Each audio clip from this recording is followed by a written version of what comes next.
Hey guys, Don here. Welcome to Podiatry Practice Mastery. I want to go over the December 2021 scorecard. This is something that I do every month. I think it's good for for everyone, for us to evaluate our numbers. So I like to share my numbers, not in any way to say you probably might be better, might be worse. It doesn't really matter, but I think it's good when we measure things get better. And so the key dials that I look at the revenue. This is not what I was billed, it's what actually pulled in. Now these are all lagging numbers by about a month. So these are the November numbers. But for me, it was 71K. My partner was a little over like 80K. The main difference I noticed between the two of us was I did about 9 orthotics and he did like 43 orthotics. And he is like an orthotic king. And so that's something to kind of think about. What is that one thing that's different between you and some of your other colleagues, and how can you increase the number? I've tried. I would love to hear if anyone has any other ideas. Here in Massachusetts, they're not usually covered by insurance, and it could be partially my patient base, or it could be my way of explaining it. But so I'm not as high up in orthotics. I think that would bring my number up. I did beat him out with Shockwave. I did a lot more Shockwave than he did. So this is both bilateral, single, and combo and everything like that. The per visit value ended up about 122. For the YouTube, it was 127 this last month, and Amazon was 17. So I sometimes wonder if the juice is worth the squeeze for the Amazon. So it goes over there. For Podiatry Practice Mastery, it was 394. That just means that 2 people bought the course there with Podiatry Practice Mastery. For Podiatry Practice Mastery, I changed the format a little bit. The subscribers were 0, meaning to the membership, and the podcast listeners were to 24. So I'll kind of share how I changed a little bit. So the marketing activities of this last month, I think it's good to evaluate that. I did a webinar with a physical therapy place. It was called Staying Active with Heel Pain. I think we had about 30 people there, and then we kind of sent it out to them afterwards. So this was the webinar we did.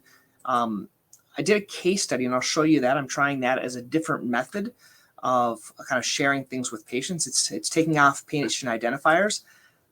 Within podiatry practice, podiatry management, I talked to someone. I talked to Barry, and kind of thinking about, is there a way to do a collaboration, like taking a part of this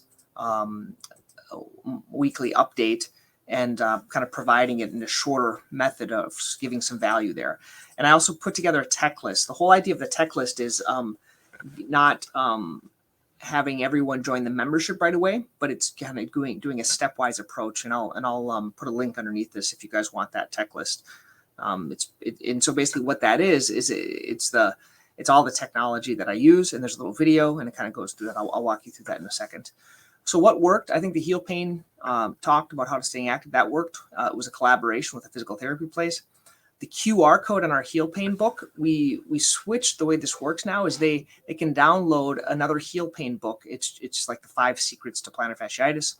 They put in their name, email, and a phone number. And so now we're following up on those phone calls.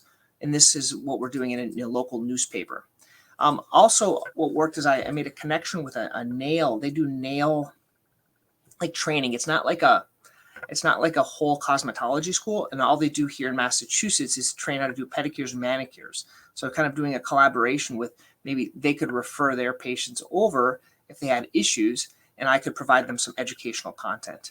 And I did a fun interview, if you didn't listen to it, with a chiropractor. He's very good at videos, and he recommended vidIQ. So if you do videos, you might want to consider doing that just to see how your page ranks. What didn't work?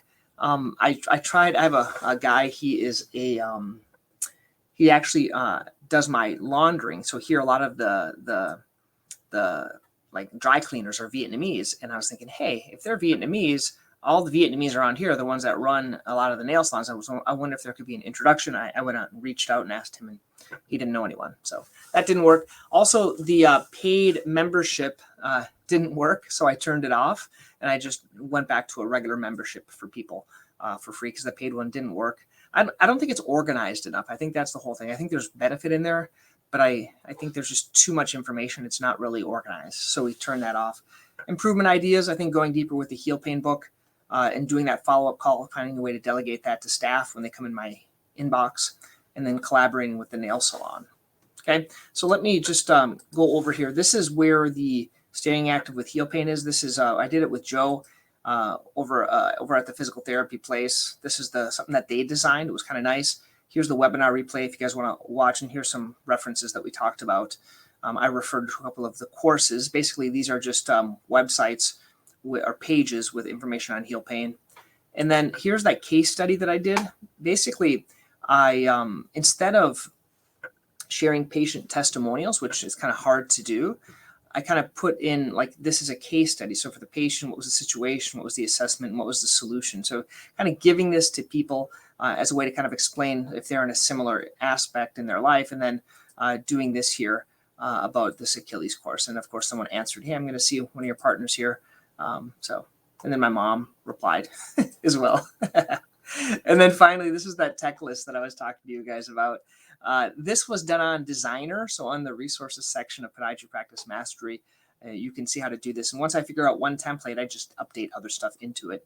I call it a tech list because that's what I'm really good at, is this technology stuff. And it's a little introduction here. I put a video that really explains everything first. It's a link to a YouTube video on there. And this one I left I guess it's not public on the Podiatry Practice Mastery YouTube. So people will have to download this to watch it. And it goes over all this stuff, different tech items to help you with your email, computer delegation, marketing, and video, and then patient education. So that's a new e-download within Podiatry Practice Mastery. So I've kind of changed the front end of it a little bit. So basically, this is what it looks like now.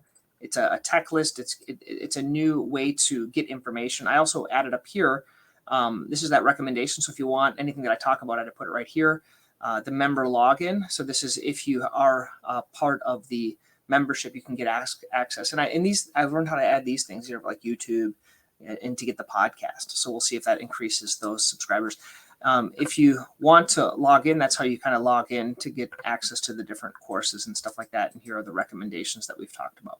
Okay. Once again, I hope this is helpful for you guys, and give me your feedback. And until next week.